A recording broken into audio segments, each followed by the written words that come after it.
Adin Ballou. In lots of ways, he summarizes, encapsulates, and brings together the strands of 19th century non-resistance, peace testimony, and so on. He devoted his life to it, really. Whereas, for Garrison, Wright, and other causes were also present. That's true of Ballou too, but really his basic commitment and a lot of his authorship is about Christian non-resistance. This book is his book, Christian Non-Resistance. It's not the only thing he wrote on this either. Practical Christianity, his first book, was about this as well. Adin Ballou was the founder of an ideal community. I'm very interested in the utopian or ideal communities of 19th century USA, and I've done some writing about that here and there. Hopedale was an interesting one, and one of the more enduring and successful ones, probably because Ballou was more effective than most of the leaders of most of these communities. He, again, like we're dealing with lots of different sort of denominations or dimensions of Christianity. He is a universalist minister as opposed to a Quaker or, Dow was a Presbyterian, etc. But so lots of different Christian denominations can feel the power of this sort of testimony. For one thing he does in this book is he has a whole bunch of cases of non-resistance, which are supposed to show you that you're probably going to be okay if you're a non-resistant. Though, there's intellectual tensions around that. Like, are you really going to be okay? Not necessarily, man. And, I guess for these Christians, you'll be okay long run. Like Plato can make an argument like that too. It's not good for you, although it might seem to be, to resist violence with violence. It might even seem to preserve your life. Right? But actually, you're wrong about that in terms of your eternal welfare. Plato thinks that. And so does Ballou, but he also wants to reassure you that you're going to be okay. But he does talk about Henry Clark Wright, our previous case. They knew each other well, running in the same circles, including the New England Non-Resistance Society and the New England Anti-Slavery Society, Garrison's incomparably radical associations. So this is like just a little section where he's going through a whole bunch of cases of non-resistance and how it's basically okay. Henry C. Wright and his assailant. I mentioned this, I think, in the Wright. The following incident in the life of Henry C. Wright shows his admirable consistency and the salutary influence of non-resistance on the offender. Hopefully. He was in a hotel in Philadelphia, and there engaged in a conversation on non-resistance, probably giving a speech. Again, Thoreau was one of a number of people who said that Wright could be really annoying with this reform talk. An officer present became enraged and struck him. A police officer struck him. He was probably ranting against the police as resting on violence. Mr. Wright took no notice of the assault, but proceeded with his remarks. In a few moments, the officer struck him again.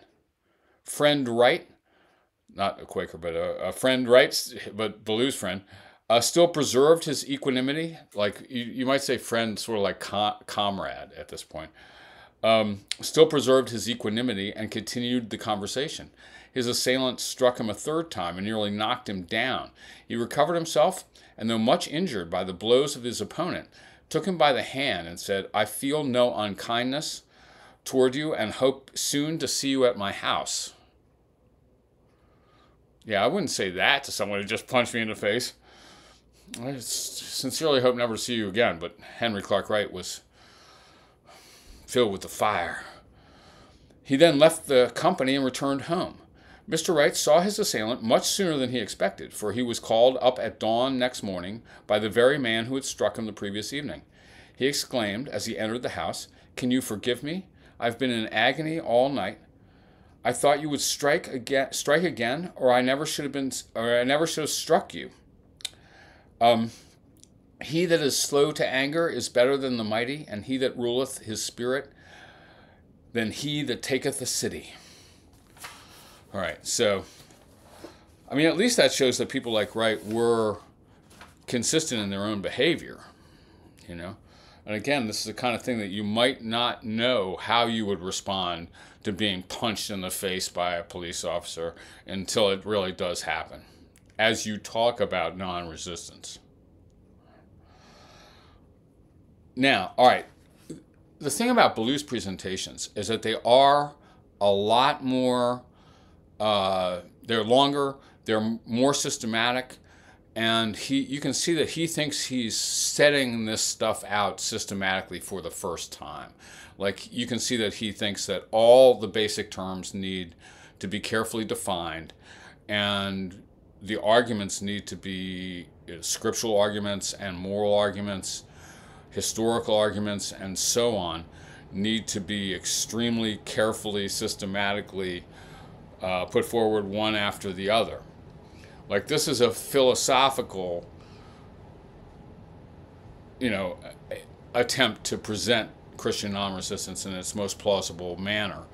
It doesn't have the incredible kind of moral urgency and outrage that you get in Wright or in Garrison often, and in others too, including in Lucretia Mott and others. But you get like a very calm, very systematic, philosophical presentation, an argument for Christian non-resistance. Getting all kinds of details about like a really kind of plausible account, like what is permitted and what is not if you're a non-resistant. Right? How should we think about all these different kinds of things? What is violence? Okay, what is injury? What is resistance? Let's do a bunch of definitional work. So I'm going to read just bits of this early on, like sort of the ground clearing, like I say, conceptual work on non-resistance. And I think it's fascinating. Now let us examine Matthew 5:39. And this is the classic text of non-resistance. That's why they called it non-resistance. Matthew 5:39, "I say unto you, resist not evil," etc. This single text, from which, as has been stated, the term non-resistance took its rise, if justly construed, furnishes a complete key to the true bearings, limitations, and applications of the doctrine under discussion. If we could just clearly get the basic concepts in resist not evil, just that phrase, we would have gone a long way.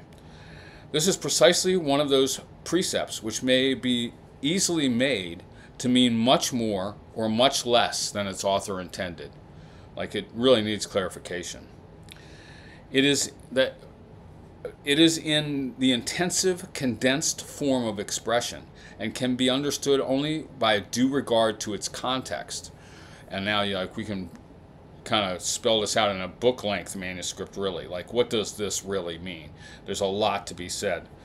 What did the divine... And Ballou is a pretty darn good theologian and shit, actually, and scholar. By the way, universalism, which was eventually folded into Unitarianism, is the doctrine that every person will eventually be saved. No one will undergo eternal torment. And that's a pretty good start on a non-resistant version of Christianity. Not one fueled by vengeance and resentment, but one fueled by love. What did the divine teacher mean by the word evil? And what by the word resist? There are several kinds of evil.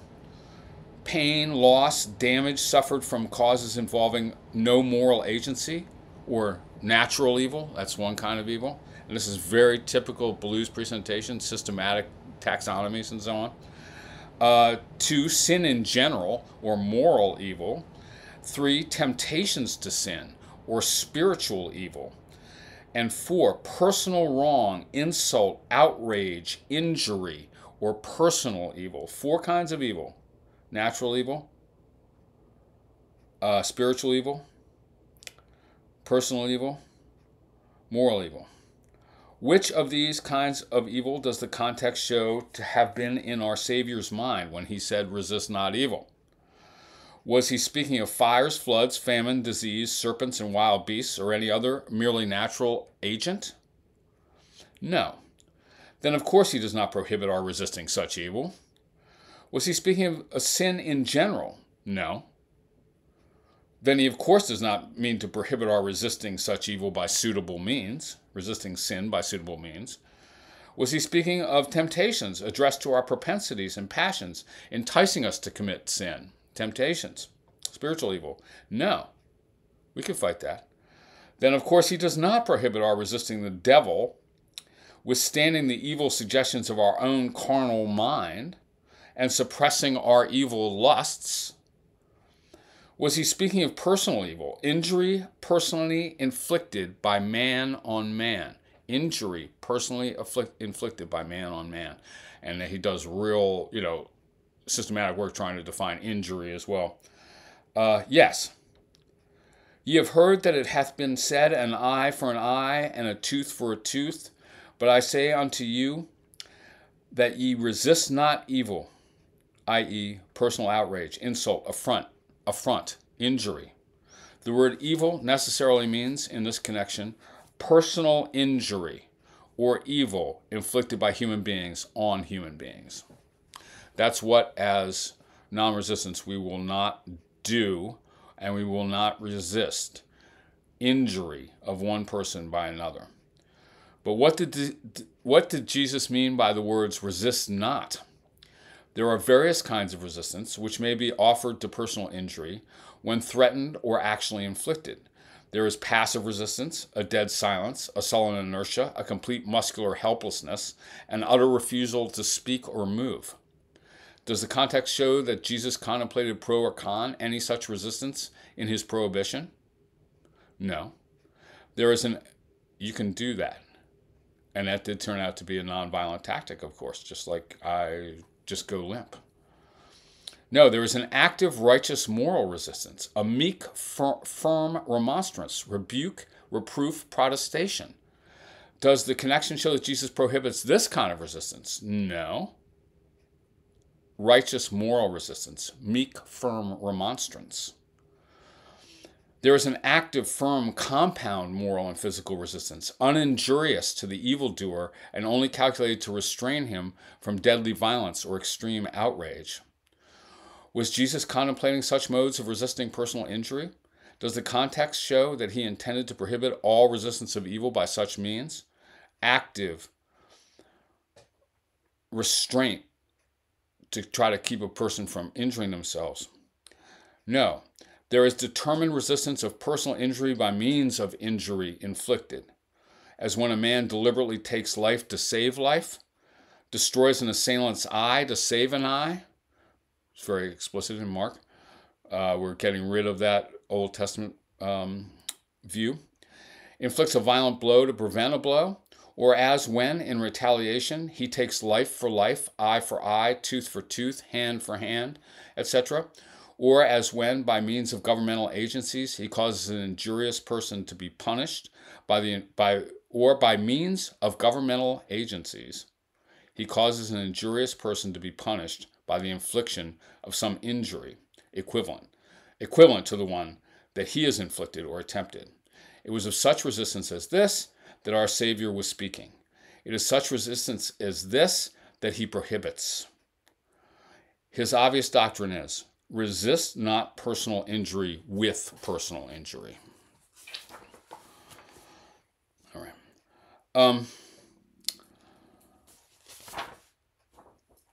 Now, all right, one thing I meant to say, and let me get to this for a minute, is that Ballou was extremely influential on Tolstoy, who was in turn extremely influential on Gandhi and King, right?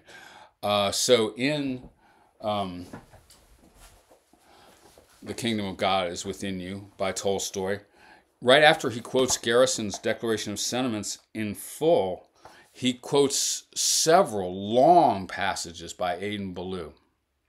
He quotes in its entirety Ballou's Catechism of Non-Resistance. And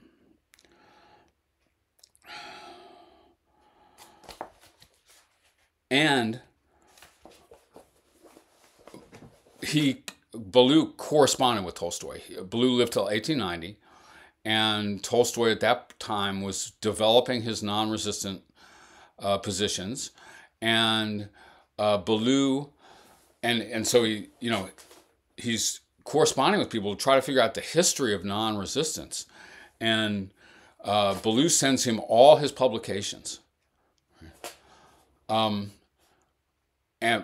dies as they kind of starting to correspond. Ballou dies.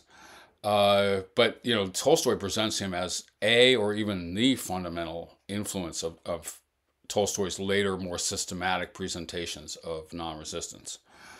So his Ballou turned out to be an extremely influential figure, even though this is not really, not many people probably have read this book lately, Christian Non-Resistance.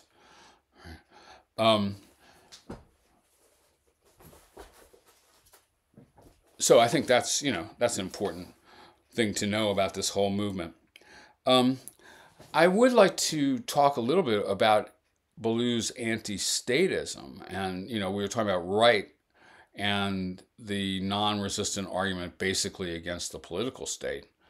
Although, if there could be a state or government that forswears violence,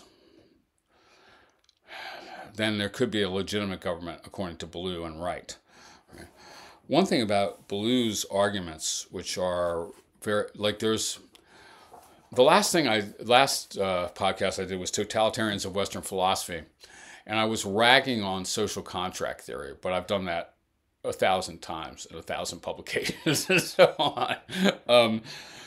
But I talked about Rousseau's position, also Hobbes, etc.,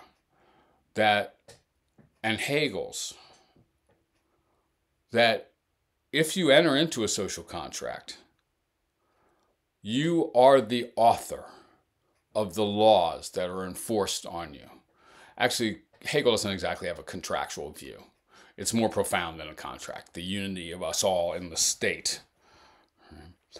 The basic position is, this is Rousseau's formulation, everyone who agrees to the social contract is the author of the laws that are enforced against them, and the author of all that the state does. So Hobbes, once I sign the social contract, if the government punishes me, it's me punishing myself, etc. Okay, I did in the previous podcast deride this position and social contract theory in general,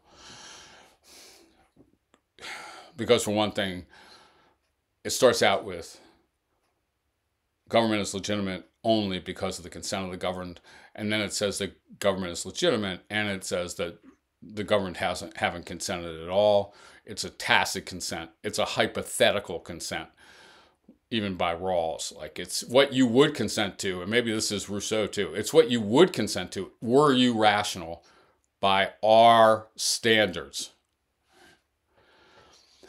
It's just the worst. It's the most disingenuous and contradictory pile of hooey in the pantheon of hooey. But here's a really good turnaround on social contract theory. Right. If I agree, then I'm the author of everything the government does. Let's accept that, says Ballou. Let's accept that. If I agree to the social contract, then I am the author of all that the government does. Now, the way he puts this now is, May a Christian do that? Can a Christian enter into that sort of social contract?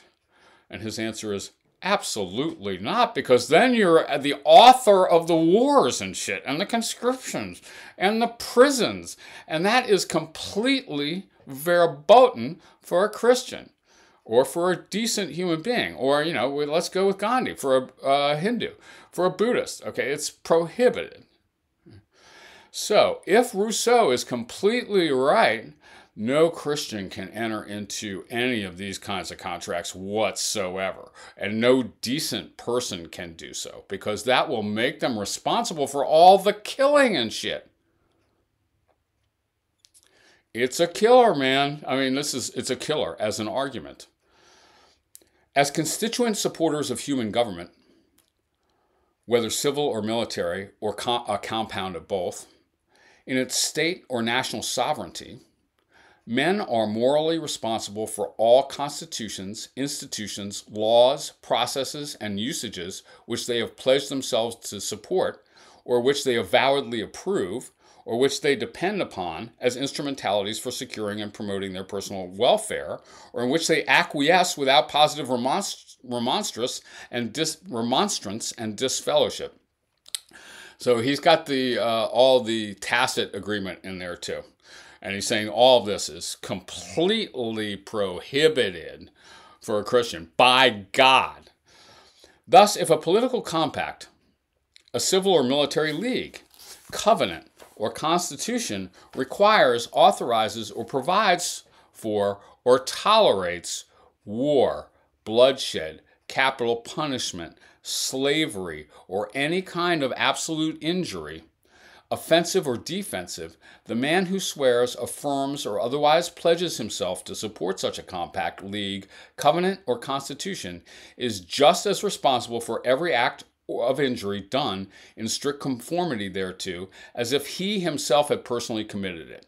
And that could almost be a quote from Hobbes or Rousseau. You're responsible for, if you agree to this, you're responsible for everything the government does as if you had personally committed the act. That's Wright's position as well. The agent is, the agent is responsible.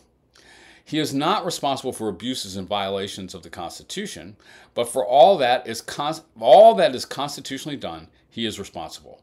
The army is his army, the navy his navy, the militia his militia, the gallows his gallows, the pillory his pillory, the whipping post his whipping post, the branding iron his branding iron, the prison his prison, the dungeon his dungeon, and the slaveholding his slaveholding.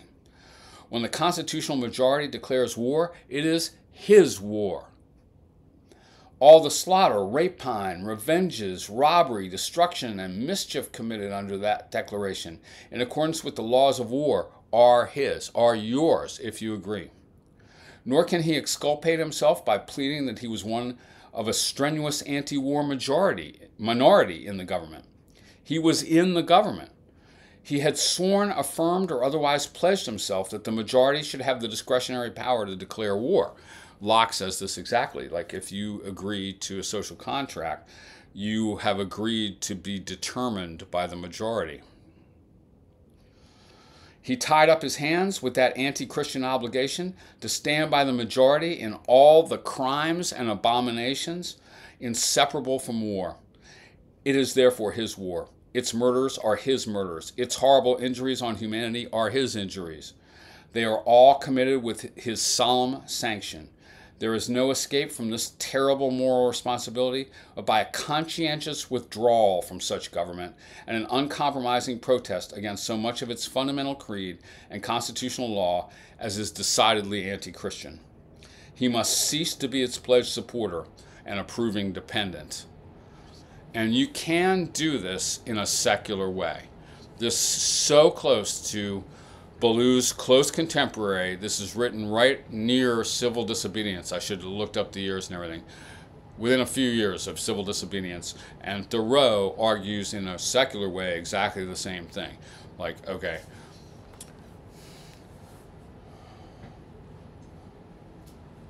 you got the social contract theory. The U.S. Constitution is actually framed as a contract, although it's, you know, not a valid contract in any sense. But okay,